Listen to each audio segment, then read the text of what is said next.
Alright, so my name is Justin Stark. I'm going to be talking about veganism today. I chose this topic because of our last project with animal agriculture. It's very relatable to veganism, and I took a big interest in that actually. I learned a lot from that project, and veganism has a big tie. It's on the same spectrum, it's all connected. So I wanted to learn a little bit more about veganism and challenge myself to be able to put it into a presentation while learning a few more things about veganism.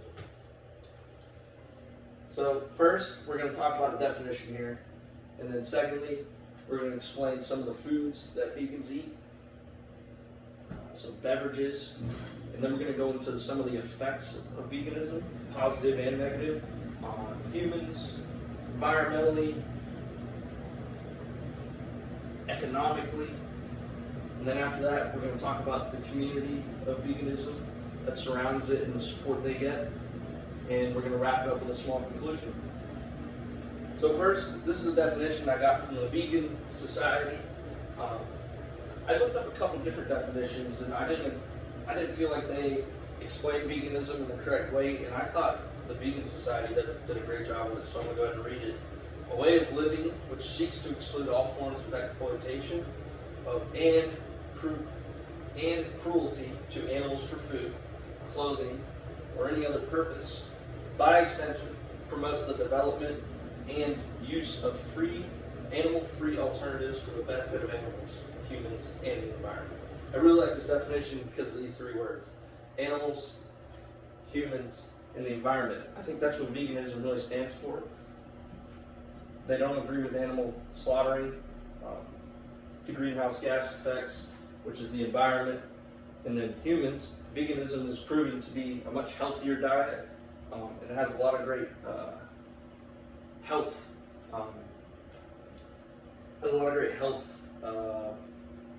aspects to it that are positive. Some of the common food selections. So I'm just going to read these off, and then we'll talk about them. Fruits, vegetables, nuts, seeds, rice, bread, pasta, beans. I have a picture of some of them.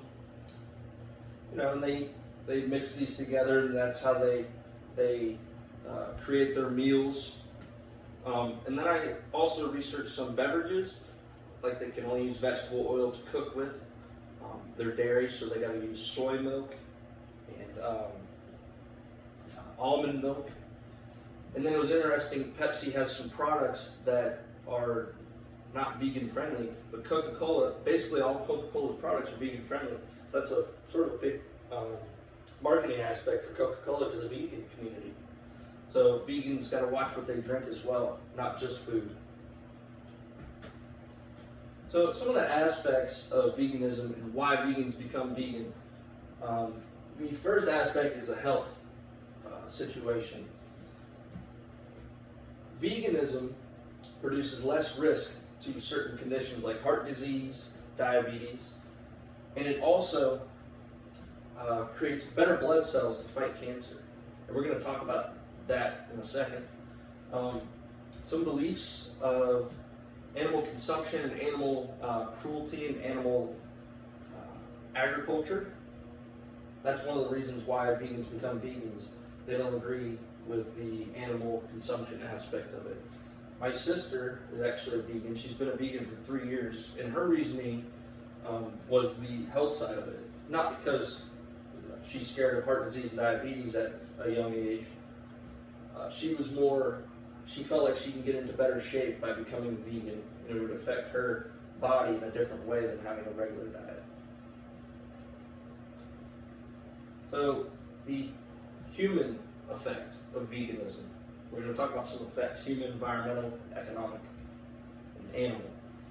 The human effect starts with rising cancer rates from produced meat. That's from the World Health Organization. They say that processed meat has a much higher chance of giving someone cancer rather than being a vegan and going to the vegan diet. And this is what we just talked about with the cancer. Blood taken from vegans is 8 times more effective killing cancer.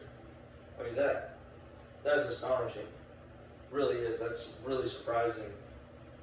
And then I also saw eating less meat decreases your chances of heart disease and diabetes, what we just talked about, and other chronic illnesses. So being a vegan is very positive in the health aspect of things. The animal effect, as you can see this picture here, 70 billion animals are slaughtered every single year globally due to human consumption.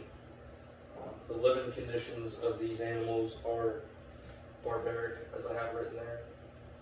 And the picture kind of explains that. This is, again, one of the reasons that vegans become vegans. They don't agree with this.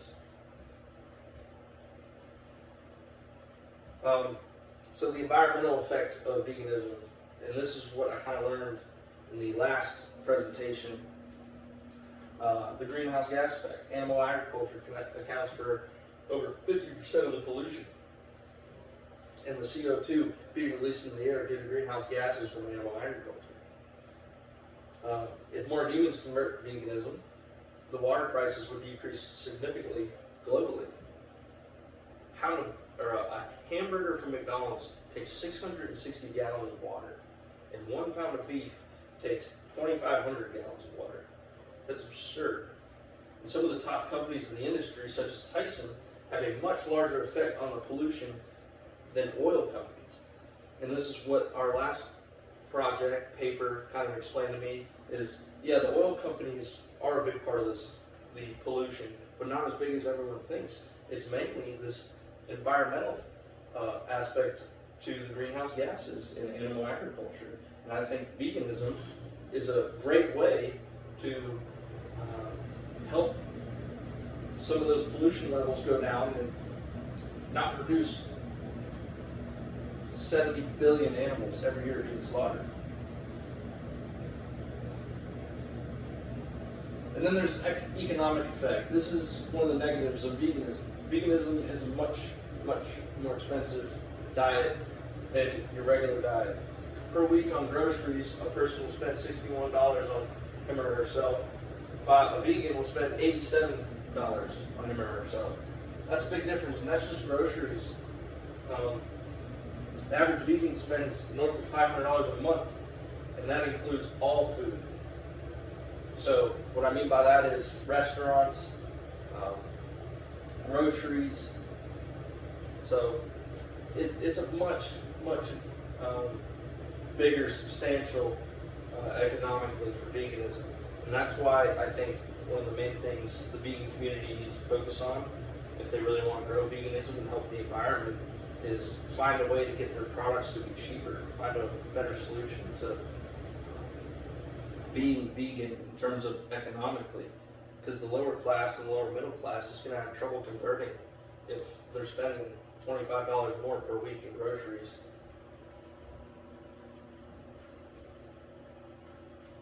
And lastly, we're going to talk about the community.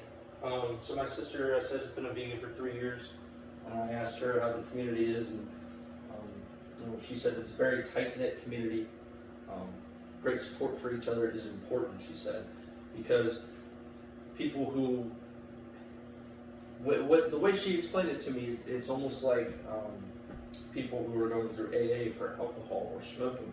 There's always that temptation to convert back. And so support from within the community really helps people drive forward and stay vegan. Because there are those temptations. You know, steak's awesome. There's great foods out there that vegans don't get to eat, and they make that sacrifice for themselves.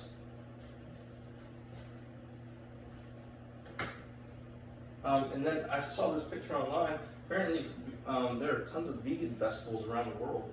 I think that's a great marketer for the vegan community and the veganism aspect. Getting people to festivals and trying little sample sizes of foods is a great way to expose people. And I think there should be more of that.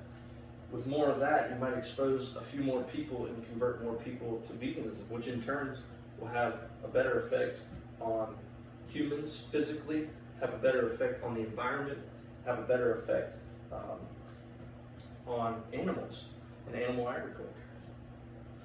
So in conclusion, we talked about the definition of what veganism is, some of the foods, some of the drinks of veganism. Then we talked about the effects of veganism, the human health aspect of it, the environmental aspect of it, and the economic aspect of it, and also the animal agriculture and animal cruelty aspect of it. My opinion, I think veganism is a great thing. Now, it's hard to make that choice. For me, that would be a very hard thing for me to do, but if it's to help our environment, to help my health, and to save a few more animals, that might be something I might consider in my life in the next few years. Maybe slowly trying to get there.